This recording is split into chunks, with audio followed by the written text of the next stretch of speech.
Lucky or hindi masyadong lucky, ano kaya ang kapalaran natin ngayong araw? Alamin natin yan sa atin na pa-feng shui ni Master Hans Kua dito lang sa Hansabi. Rise and shine mga ka-RSP! Narito na ang gabay patnubay palalaat prediksyon ngayong unang araw, April 1 mula kay Master Hans Kua. Para sa mga pinanganak ng Year of the Rat, neutral ang araw ngayon, ngunit mabuti pa din na mag-ingat sa lakad or plano. Huwag awayin ang iyong family members sa maliliit na bagay. Kailangan mo ng mga money charms upang maka-attract ng pagpasok ng pera sa negosyo. Gold at 3 ang swerte kay Year of the Rat. Sa Year of the Ox naman tayo mataas ang chance na magkalokohan sa negosyo.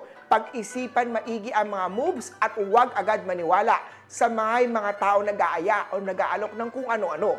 Para ilayo ka sa negative na energy niyan, makatulong pagsuot ng black onyx na bracelet or statue ng food dogs, ilagay yan sa main door po ng bahay o tindahan, protection yan sa mga manloloko. Blue at 7 ang swerte kay Year of the Ox. Sa Year of the Tiger naman, oras na para magkaroon ng pahinga sa relasyon, hindi naman maganda na yan. I-prioritize muna ang self-healing. Magsuot o mag-display ng mandarin ducks, ilagay yan sa bedroom southwest part ng kwarto para ma-enhance ang pag-ibig. Yellow at 7 ang swerte kay Year of the Tiger. Sa rabbit naman tayo bigyan ng prioridad ang kalusugan. Health is wealth. Minsan na ang maliliit na diraramdam ay sintomas pala ng malubhang sakit. Makakatulong ang pag-display ng Holy Gourd pangkontra yan sa sakit. Yellow at 4 ang swerte kay Year of the Rabbit.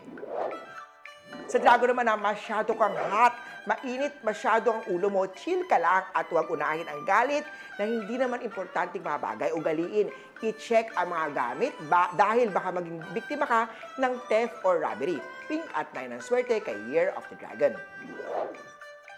Sa Snake naman tayo, enjoy life, lalo kung hindi ka pa-attach sa kanya. Age is just a number. Hindi hadlang ang edad mo para sa mga bagay na gustong gawin. Purple at 8 ang swerte kay Year of the Snake. Para naman sa mga pinanganak ng Year of the Horse, huwag masyadong attach sa mga nais na bagay. Baka pumalpak ang plano. Take your time o kailangan na kumonsulta at magpatulong sa may mga experience bago ituloy ang mga bagay na gustong gawin. Green at 6 ang swerte kay Year of the Horse. Sa Goat naman, maswerte ang araw na to to start with your home renovation. Magaang ang daloy ng pera, ganun din sa pag-ibig. Maganda ang araw na to para mag-travel, huwag kalimutan ikonsulta ang home renovation plans sa feng shui expert kagaya ni Master Hans Kua upang suwerte ang bahay, ang tindahan sa gagawing mga renovation. Red at 1 ang swerte kay Year of the Goat. Kay Monkey naman tayo, flirting is good, party yan ng buhay, pero hindi ito tama kung taken na ang kausap mo. Iwasan ang mga intriga. Naku! Maging kontento sa kung anong meron ka, umiwas sa may mga karelasyon na. Brown at 9 ang swerte kay Year of the Monkey. Sa Rooster naman na ngayong araw ang magandang timing para magbago ng career o pag-aralan ang bagong skills. Enjoy life at huwag masyadong seryoso. Magpakonsulta kay Master Hans Kua para sa astrology, anong magandang career, anong magandang negosyo, anong path ng destiny na pwedeng gawin. Black at 5 ang swerte kay Year of the Rooster. Sa Dog naman na ang hinahanap na pag-ibig, trabaho o solusyon sa problema ay nasa tabi lang. Kumilos agad at gawin na ang mga plano. Makakatulong ang career, business, money, tarot card reading. Silver at 1 ang swerte kay Year of the Dog.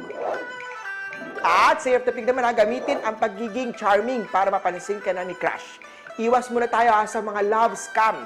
Better to meet muna in person bago mahulog ang loob sa ibang tao. Dark blue, 7 ang swerte kay Year of the Pig. Muli po ito po yung mga gabay, patnubay, palalaat, prediction lamang ni Master Han. Nasa inyo mga kamay nasa lalay ang inyong tagumpay. Kaya always be positive at i-claim ang mga swerte mga ka-RSP.